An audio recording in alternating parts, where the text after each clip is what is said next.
Otherworld, episode 3. So this time they end up on a tropical island where there's a resort where it seems like everything your heart desires is available to you.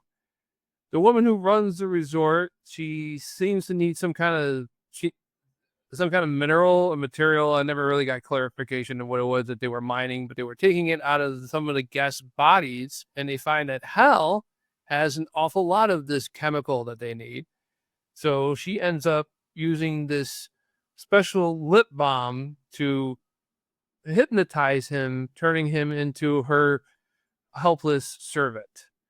And this, of course, causes issues with him and his wife, June. And the episode pretty much is about him and his wife having issues while he constantly does whatever this woman tells him to do, to the point where at the end of it, he's ready to dump his whole family to be with this lady, and ends up the power of his love for his family overcomes the power of her magic lip balm, and Hal and his family end up running off after the lady, who's so upset over what happened with Hal, goes and destroys her own fantasy island. And that's what happened. Matt. Yeah, it was a good episode. It had some good drama.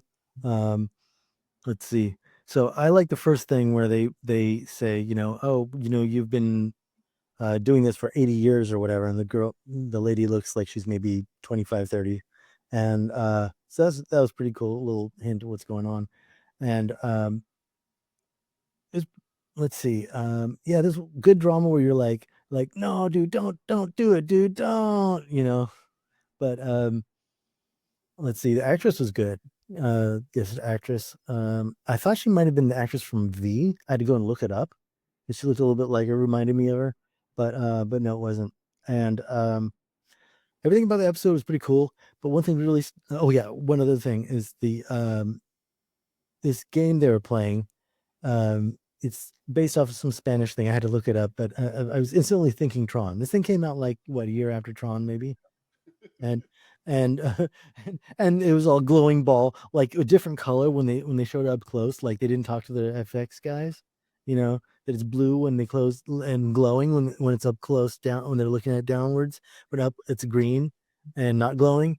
I just love that fact. That was some good 1985's, I guess equivalent of CGI, I guess. Um, and then my other, because I'm technical and I just check out these little things. One thing I loved was at the very end when they had these laser storms. It had the sound effect from a 1950s Western. Pew, pew. It was so cheesiest, gunfire sounds from these lasers. And I mean, anybody had any idea they would actually use a pew, pew sound? Come on. All right. So, yeah, good episode. All right, so I gotta say, off of what Matt was saying, I was waiting for the on the game. You're pretty good. All right, here comes an easy one. Because yeah, it was so very much Tron. Now, the episode itself, this one is a conspiracy theorist dream come true. So you've got weather manipulation. You have Epstein Island. And you have adrenochrome. This is like everything that a conspiracy theorist would dream about seeing in an episode. I actually think that I don't remember what they called that chemical that they're trying to extract from the people was called, but I believe that that's what she was actually putting on her lips when she was. That was the magic lip balm. Got it. Yes, absolutely. So, I couldn't stop watching this going, dude, okay, so they're cameraing every room and saying your wildest dreams can come true. Either this is Fantasy Island or this is Epstein Island. Island is another conspiracy theorist dream about Epstein Island. It's Fantasy Epstein Island. Exactly. So yeah, so it was just bizarre to watch this and go, I've heard these things, and now like in an 80s show, it's just spitting them right out at you. So that was a little wild. Episode wise, it was an okay episode. It's still obviously still not going to be better than the first one. But it was kind of a nice change in that it wasn't so action oriented like the last two. It gave it kind of that break from that. But it was still kind of ridiculous. The whole, well, you guys screwed up on my reservation and somehow removed it, type of thing. Well, he has the magical crystal. They can give him good, I guess, credit. That's true. But the thing is, I was thinking about that. If they put that crystal in, doesn't that crystal then tell everybody where they are at that point when it gets used? That's that's the other universe where the show is over. 10 minutes into the first episode. Gotcha. Okay.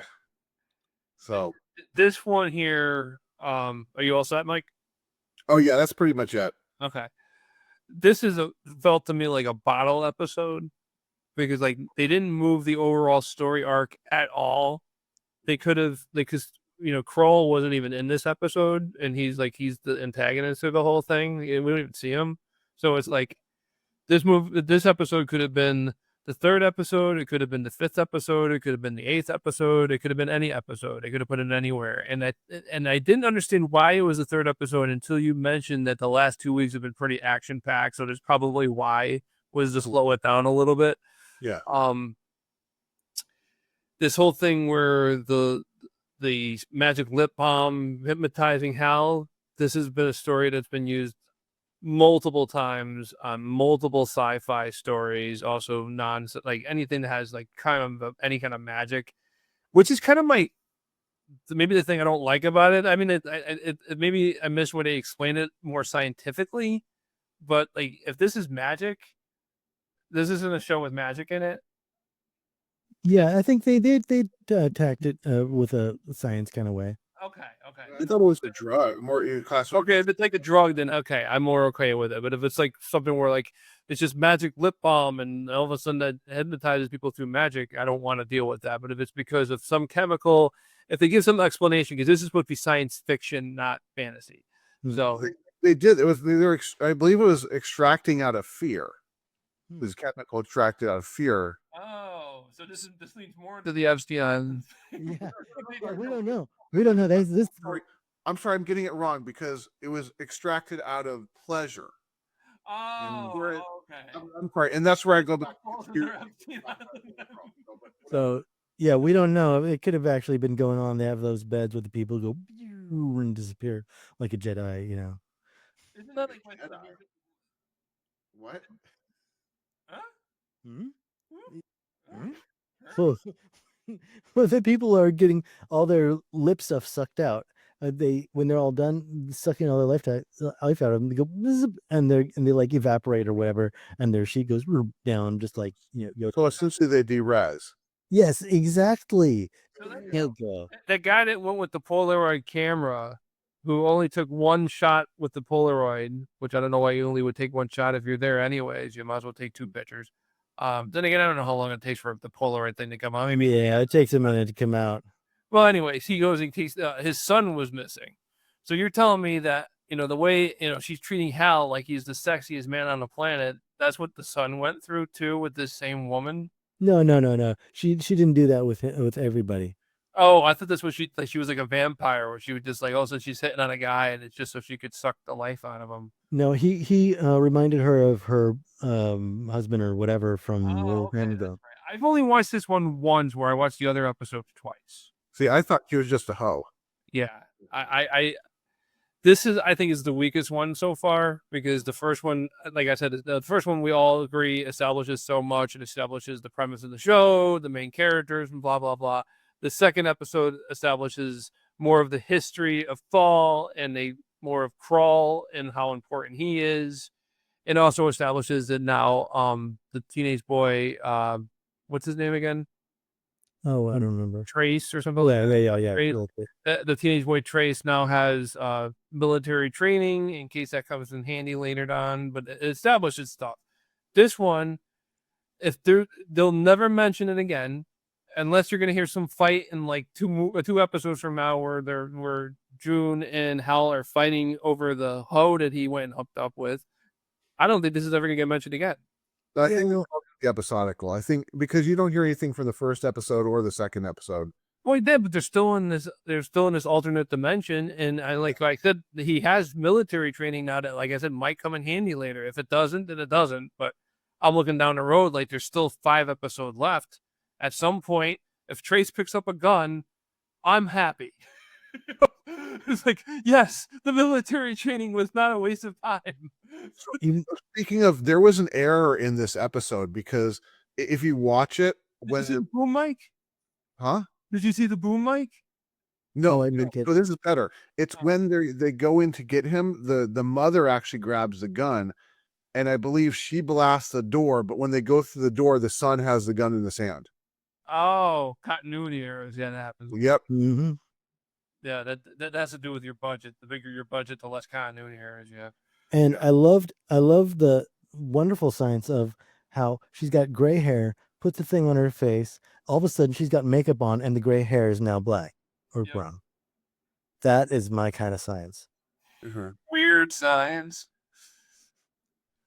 So, your reviews, everybody, is this Vanessa? I want one more thing. I was going to say my definition of what's a good episode, even though it's not as important as the other ones, it's still, I'd say, good writing. More, would be tension. So I would say I liked it better than the last episode, even though the second episode was more important. This Yeah, episode. Oh, go ahead, Mike. I agree that I actually liked it better than the second episode because of that change in the style. Because the second episode just felt like more action to it that we already felt in the first episode. So I think that break was definitely necessary. I don't think it was a bad episode. I just think, like, if you ever wanted to show somebody an episode of this show and have them really have no idea what the show is actually about, this is the episode to show them, because it's like this could have been an episode of any type of show almost, where just people end up on this island and all this stuff happens to them.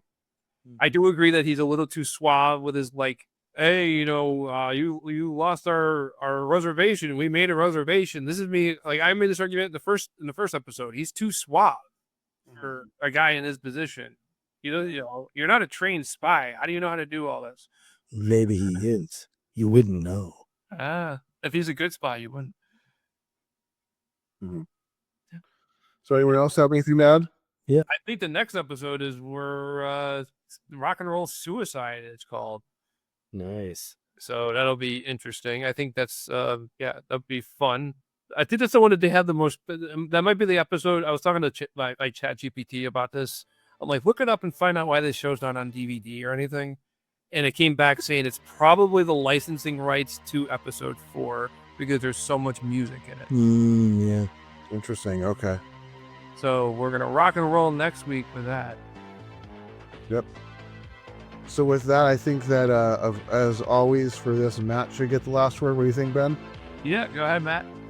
Kaloma.